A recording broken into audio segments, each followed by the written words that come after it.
Hi everybody, it's Dr. Magnifico from Vet and Pobly.com. This is Maddie. She's a corgi. She's about middle-aged. She is actually here boarding with us, and I decided she needed to go out for a walk and to pee, because when you're diabetic, you typically have to pee a lot.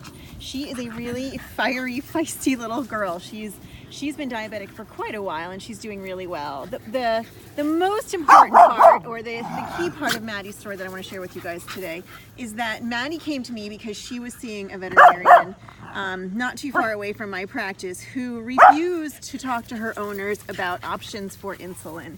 They either had to buy the insulin Maddie.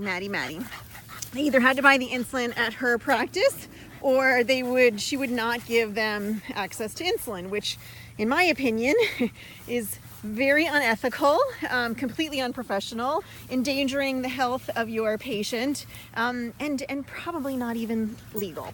So they called me and said, we have a diabetic dog, we'd like to talk about options. The insulin there is very expensive, we can't afford to do it long term, can you help us? And I said, absolutely. So Maddie came to visit me about a year ago. We talked about all the insulins on the market. We talked about the advantages and the disadvantages of them. And we talked about how to manage her treatment plan affordably for them. When you've got a diabetic, typically you need to be on insulin. God only knows what she's rolling in. You need to be on insulin, you need to be on a very strict diet, and even with all of that, it can be hard to manage. So a lot of times we're trying to manage expectations, and we're trying to make sure that we start on a plan that's affordable, because if it's not affordable long term, it's not a good plan. Okay, we're gonna move away from this because Maddie is going crazy. So that's what we did. We put her on an insulin that's available at Walmart. The insulin there is about $30 versus $90 for the insulin that we sell in-house, and that was what was affordable to them.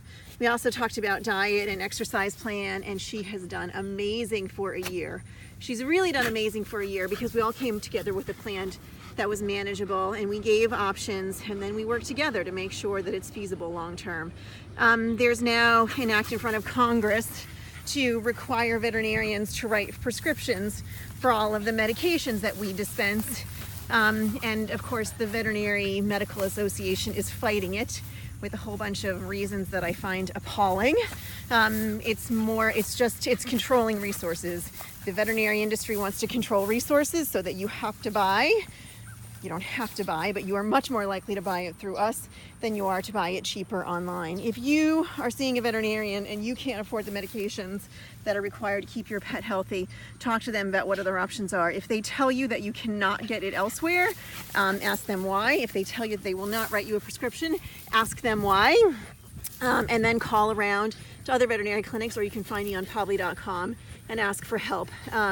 If someone is telling you that you cannot do something, there really has to be a reason. And in veterinary medicine, there are very few things that someone's going to tell you that you cannot do. There are options, and lots of times there are cheaper options elsewhere at a human pharmacy or a big box store, and that's the reality of the world we live in. I just cannot buy insulin in the same amount that Walmart can. So lots of times I send people to Walmart. I'm not really a big fan of Walmart, but it's cheaper, and if it makes it affordable and we can save pets' lives like Maddie's, that's what I'm gonna do.